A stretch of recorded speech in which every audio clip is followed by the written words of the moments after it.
আপনার বয়স ৮০-৯০ চলে গেছে, ইমান কতবার ভেঙে বসে আছে আপনি জানেনও না, জোড়া লাগান নাই, তাহলে আপনি বেঈমান হয়ে দুনিয়া থেকে যাচ্ছেন।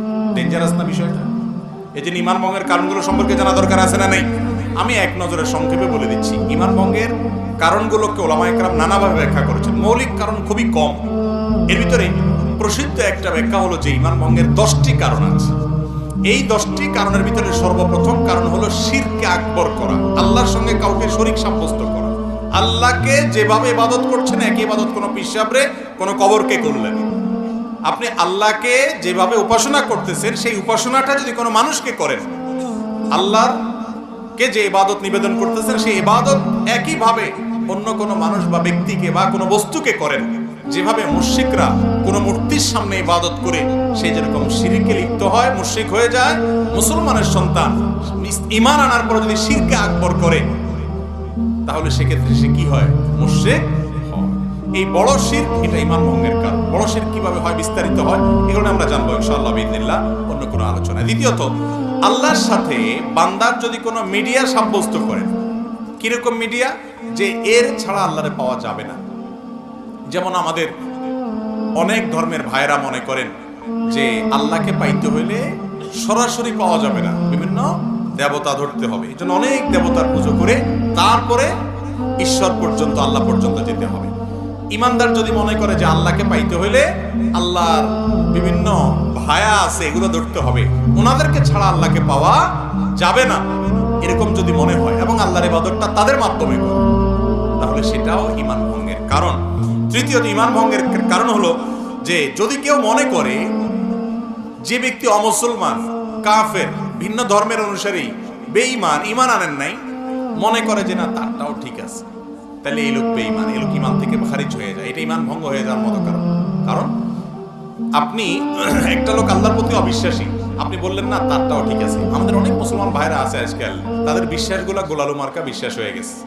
তাদের বিশ্বাসগুলো এখন আপনার শৈথিল্য প্রদর্শনকারীদের বিশ্বাস হয়ে গেছে। কিরকম? সেটা বলে যে সব ধর্মই ঠিক আছে। এরকম কিছু সুশীল আছে না, সুশীল, এই সুশীল টাইপের মুসলমান আছে কিছু, যে বেশি ভালো সাজে, বলে যে সব ধর্মই ঠিক আছে, সব ধর্মই তো ভালো কথা বলে। যেই ব্যক্তি আপনার মালিকের অস্তিত্বই স্বীকার করে না বা মালিকের একত্ববাদের স্বীকৃতিই দেয় না, সে কিভাবে ঠিক থাকে? তার অনেক ভালো কাজ থাকতে পারে, ভালো গুলোকে আপনি ভালো বলেন, কিন্তু সে কখনো আল্লাহর কাছে গ্রহণযোগ্য ইমানদার হতে, সে ইমানদারই না, আল্লাহর কাছে গ্রহণযোগ্য বান্দা হতে পারে না। এই জন্য যে বেঈমান তাকে বেঈমান মনে করতে হবে, যে ইমানদার তাকে ইমানদার মনে করতে হবে। তার সাথে আপনাকে মারামারি করতে কেউ বলেনি, তারটা সে করুক, বাধাও দিতে পারেনি, তারটা সে করুক, কিন্তু আপনার মনে রাখতে হবে এটা ইসলাম, এটা কুফর, এটা ঈমান, এটা বেঈমান, স্পষ্ট থাকতে হবে। আপনি যদি গোলালের মতো সব পাকায় ফেলান, এটা কিন্তু ঈমান ভঙ্গের কারণ হতে পারে। 4 নম্বর হলো, যদি কেউ মনে করে নবী করিম সাল্লাল্লাহু আলাইহি ওয়াসাল্লামের আদর্শের বাইরে অন্য কোনো আদর্শ আরো উত্তম আছে, বেটার আছে, এটা ঈমান ভঙ্গের কারণ হতে পারে। 5 নম্বর হলো, যদি কেউ নবী করিম সাল্লাল্লাহু আলাইহি ওয়াসাল্লাম যত বিধিবিধান নিয়ে আসছেন এর কোনোটাকে অস্বীকার করে, অপছন্দ করে, ঘৃণা করে, না এটা আমার ভালো লাগে না, ইসলামের সব ভালো লাগে, এই যে মেয়েদেরকে আল্লাহ তাআলা ছেলেদের অর্ধেক দিতে বলেছে এটা আমার ভালো লাগে, আছে না কিছু সুশীল এরকম বলে।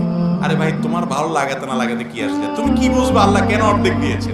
মেয়েরে আল্লাহ খরচের কোনো আইটেম দেয় নাই, আবার অর্ধেক দিয়েছেন কোত্থেকে?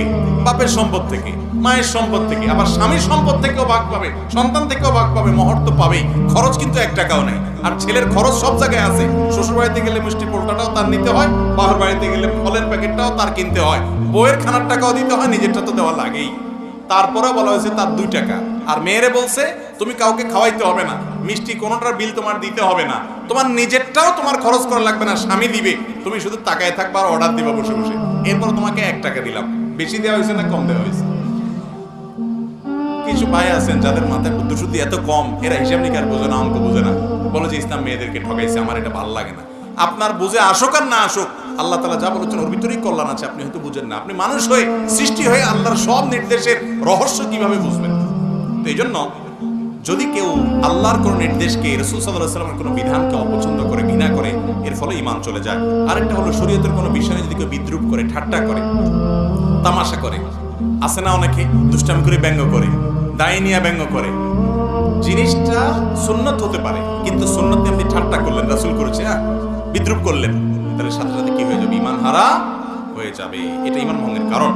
ঈমান ভঙ্গের আরেকটা কারণ হলো ইসলামের শত্রু যারা, তাদেরকে যারা প্রত্যক্ষ মদদ দেয়, সহযোগিতা করে ইসলামের শত্রুতা করার জন্য, এরা মুনাফিক, এর ফলে ঈমান ভঙ্গ হয়।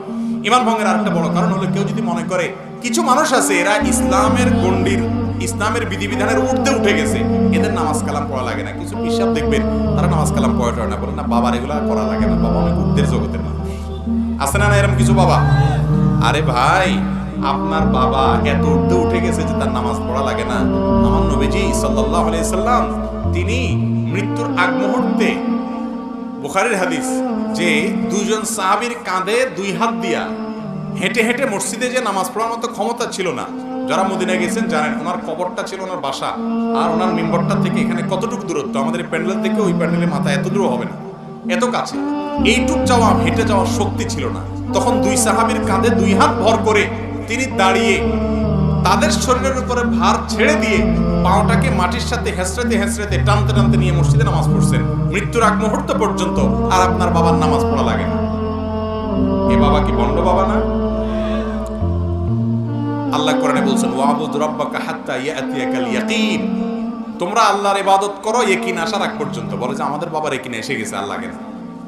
অথচ এখানে ইয়াকিন শব্দের অর্থ হলো মৃত্যু। সব ইয়াকিন মানে বাংলা ইয়াকিন না, বা বিশ্বাস না, দৃঢ়তা না। এখানে উদ্দেশ্য হলো ইয়াকিন মানে মৃত্যু। সমস্ত তাফসীর কিতাবগুলোতে লিখছি এবং এটার ব্যাখ্যা। যাই হোক, তো যদি কোনো ব্যক্তি মনে করে যে তার ইবাদতবন্দি করা লাগে না, সে আফার লেভেলে উঠে গেছে, এটাও ঈমান ভঙ্গের কি হতে পারে? কারণ হতে পারে। ঈমান ভঙ্গের আরেকটা কারণ হলো জাদু।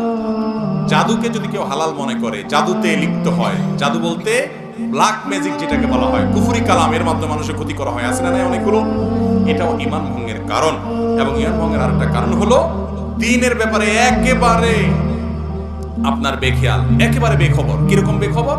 ধরেন আপনার কখনো সে নামাজ পড়ে, কখনো দ্বীনের কোনো বিষয় নেই, নাম কাজতে শুধু মুসলমান, আর ইসলামের কোনো কিচ্ছুতে তার মধ্যে নেই, তাহলে এই ব্যক্তিকে মুসলমান বলার কারণ থাকতে পারে না, কারণ ইসলামের কোনো কিছুই তার মধ্যে দেখা যায় না। আল্লাহ তাআলা আমাদেরকে ঈমান ভঙ্গের কারণগুলো থেকে